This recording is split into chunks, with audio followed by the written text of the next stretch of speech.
Shalom, salam berkat dari kami untuk pendengar sekalian. Saat ini pendengar akan diberkati dengan program Hari Ini Harinya Tuhan bagian yang ke-8. Sebuah program rohani tentang doktrin Alkitab yang menolong kita untuk semakin tertanam dalam kebenaran firman dan bertumbuh dalam kemuliaan. Bersama hambanya, Pendeta Gilbert Lumwendong, STH. Banyak orang merasa doktrin Alkitab sebagai sesuatu yang membingungkan. Tetapi tahukah saudara bahwa doktrin Alkitab intinya adalah memahami Alkitab dengan benar, dengan pemahaman yang sistematis, sehingga kita terus dapat tertanam di dalam kebenaran firman, sehingga kita terus bertumbuh di dalam kemuliaan Allah. Buka hati saudara sekalian untuk menerima berkat-berkat firman-Nya hari ini. Ada banyak orang yang hari-hari ini berpikir sempit, meskipun kedengarannya untuk sesaat cukup logis dan masuk akal. Ada banyak orang yang berpikir begini, hidup ini kan yang penting berjalan dalam kebenaran, gak perlu tuh beribadah. Buktinya ada banyak orang juga beribadah tapi munafik. Nah, kedengaran itu sementara, iya benar juga, buat apa beribadah tapi kalau munafik. Sampai di situnya betul, tetapi bukan berarti akhirnya ya yang penting pokoknya hidup benar. Ya saudaraku yang kasih dalam Tuhan, saya percaya dua-duanya harus berjalan bersama-sama. Kalau kita beribadah dengan benar, hasilnya pasti hidup kita menjadi benar. Dan hidup kita nggak bisa jadi benar sebenar-benarnya kalau tidak ditopang dengan ibadah. Karena ibadah itu kan mendorong kita dekat dengan Tuhan. Makanya selalu saya bilang, orang yang beribadah tidak selamanya dekat dengan Tuhan. Tetapi orang kalau mau dekat Tuhan, dia pasti harus beribadah. Nah, beribadahnya dengan benar ini yang akan menuntun dan menolongnya untuk dapat hidup dengan kebenaran. Karena dengan ibadah kita makin dekat dengan Tuhan. Karena dengan ibadah kita makin sadar akan dosa, makin sadar akan kesalahan. Kita makin belajar banyak, dan akhirnya makin hari makin kita disempurnakan. Saudaraku yang kekasih dalam Tuhan, saya percaya betul bahwa beribadah atau pertemuan kudus, artinya bertemu dengan Tuhan. Karena itu ibadah juga disebut sebagai pertemuan kudus. Ini mutlak diperlukan. Karena selalu saya bilang, tidak semua orang yang beribadah dekat dengan Tuhan. Tetapi kalau kita mau dekat dengan Tuhan, mutlak kita harus ada dalam ibadah. Nah, saudaraku yang kasih dalam Tuhan, kenapa ibadah mutlak diperlukan? Karena ibadah untuk menolong kita saling menguatkan satu sama lainnya, sehingga kita punya pergaulan yang rohani. Saudaraku yang kekasih dalam Tuhan, ingat bahwa di rumah sendiri pun kita bisa berdoa, di rumah sendiri pun kita bisa baca Alkitab, di rumah sendiri pun kita bisa coba merenungkan firman Tuhan lebih dalam lagi. Tetapi ingat, di rumah sendiri kita nggak bisa saling menguatkan. Makanya Alkitab bilang jangan tinggalkan pertemuan-pertemuan ibadah. Artinya kalau Tuhan bilang jangan, maka kita harus taat. Jangan tinggalkan pertemuan ibadah, karena pertemuan ibadah ini tempat di mana kita saling menguatkan. Kita memiliki pergaulan yang rohani. Itu seperti bara api yang kalau ditaruh di sendiri, maka mudah sekali menjadi dingin. Tetapi kalau bara api dikumpulkan bersama-sama, akan menjadi sebuah pergaulan yang saling menguatkan satu sama lainnya. Haleluya. Jadi ingat, pertemuan kudus atau ibadah mutlak diperlukan untuk kita saling menguatkan dalam sebuah pergaulan rohani. Yang kedua, untuk kita dapat merasakan hadirat Tuhan. Tahukah saudara, Alkitab berkata, di mana 2 atau 3 orang berhimpun dalam namaku, aku ada di tengah-tengah mereka. Artinya Tuhan mau hadiratnya dicurahkan lebih lagi ketika kita dalam persekutuan, perkumpulan bersama. Artinya kita sama-sama sepakat sehati, karena Tuhan mau mengajarkan kita tidak menjadi orang-orang yang egois. Tuhan sedang mau mengajar kita menjadi orang-orang yang menghargai orang lain di tengah-tengah kekurangan dan kelemahannya. Tetapi ketika kita saling menopang, saling menghargai, saling melengkapi, hadirat Tuhan akan dinyatakan. Jadi ingat bahwa pertemuan kudus, ibadah mutlak diperlukan. Yang pertama untuk kita saling menguatkan, yang kedua untuk kita dapat merasakan hadirat Tuhan, yang ketiga untuk kita dapat belajar persatuan dan kebersamaan. Sengaja Tuhan tidak suruh kita ibadah sendiri-sendiri, supaya kita belajar persatuan, kebersamaan di tengah perbedaan. Tuhan tidak mencari keseragaman di antara kita, tetapi Tuhan mencari persatuan tubuh Kristus, di mana Alkitab berkata masing-masing anggotanya berbeda, tetapi masing-masing anggotanya harus saling melengkapi. Haleluya. Dan yang keempat, saya percaya bahwa pertemuan kudus, ibadah mutlak diperlukan untuk kita dapat mengukur perubahan-perubahan hidup kita. Saudaraku yang kasih dalam Tuhan, ukuran perubahan dalam hidup kita bukanlah kita sendiri yang menentukan, tetapi lingkungan kita yang dapat merasakannya. Itu sebabnya ketika kita dalam ibadah, kita bisa ukur sendiri perubahan kita. Kenapa? Karena interaksi kita bersama dengan rekan-rekan sekitar kita mulai terdapat perubahan.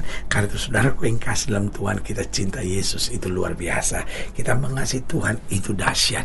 Tetapi lebih dari segalanya, mari kita beribadah lebih dekat lagi dengan Tuhan, sehingga semakin hari kuasa Tuhan, anugerah Tuhan makin nyata di tengah-tengah kita. Haleluya. Saudara yang kasih dalam Tuhan, selamat datang dalam program kita hari ini, harinya Tuhan, sebuah program rohani yang kembali mengingatkan kepada kita betapa pentingnya kita menjadikan firman Tuhan sebagai dasar keseharian hidup kita. Karena selama kita jadikan firman Tuhan sebagai dasar keseharian hidup kita, langkah-langkah ke depan kita penuh dengan kepastian, kemenangan, berkat, mujizat, dan perkara-perkara besar. Haleluya.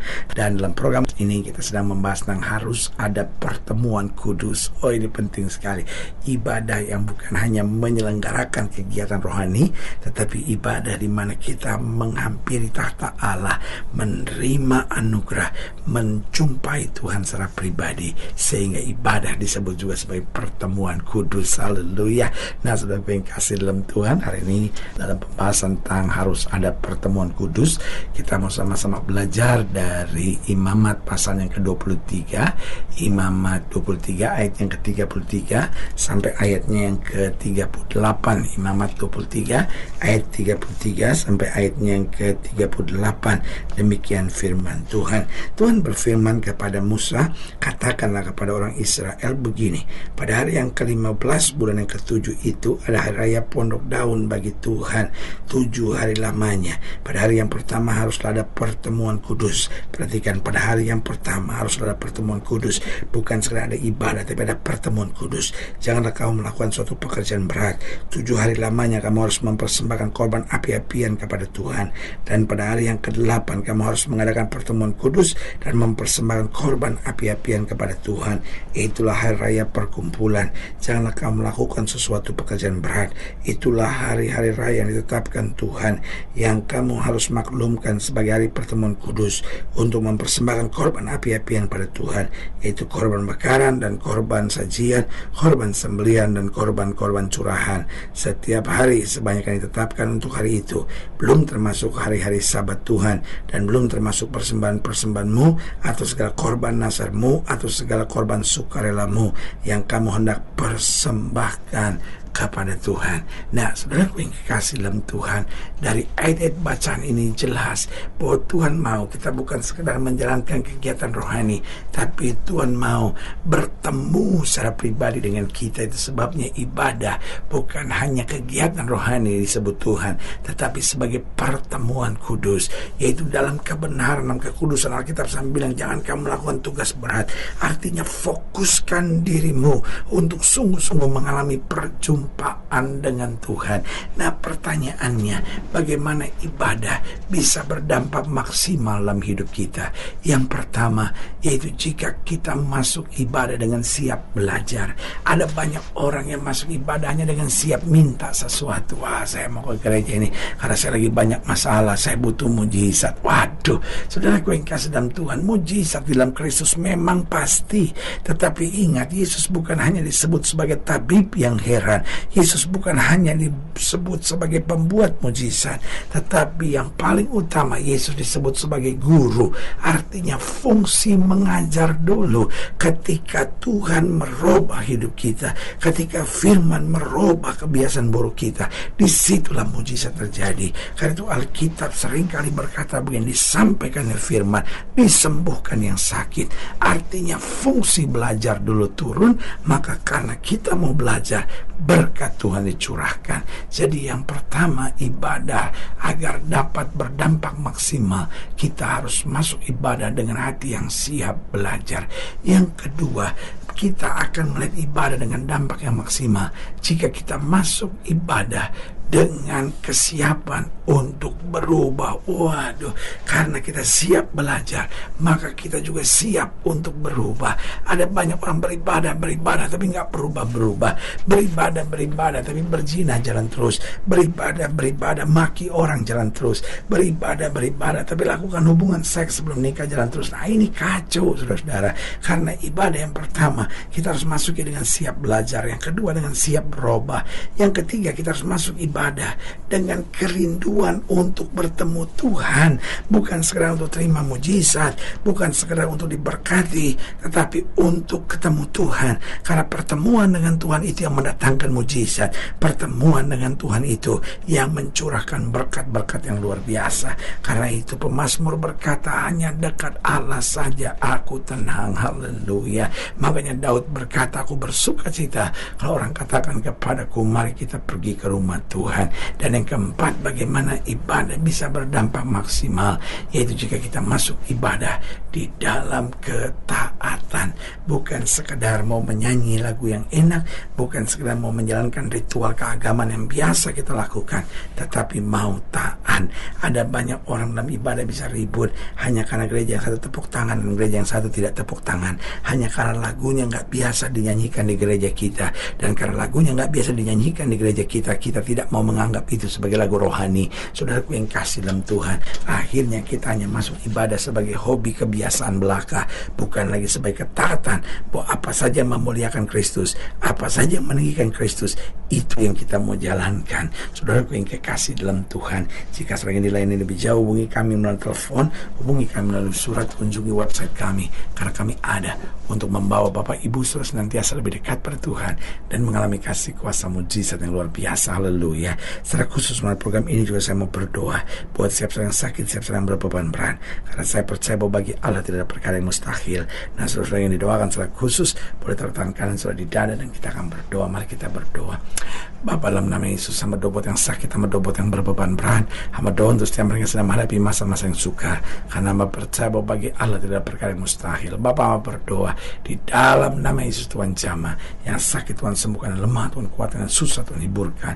Bahkan mereka yang mungkin selama ini nggak beribadah dengan sungguh-sungguh, bahkan beribadah tapi tanpa perubahan, beribadah tanpa keinginan untuk berubah, dan beribadah tanpa keinginan untuk belajar, hamba berdoa dalam nama Yesus, Tuhan ubahkan sehingga kami makin hari makin berkenan dan hidup dalam kemuliaan Tuhan yang sempurna. Di dalam nama Yesus kami berdoa. Haleluya. Amin.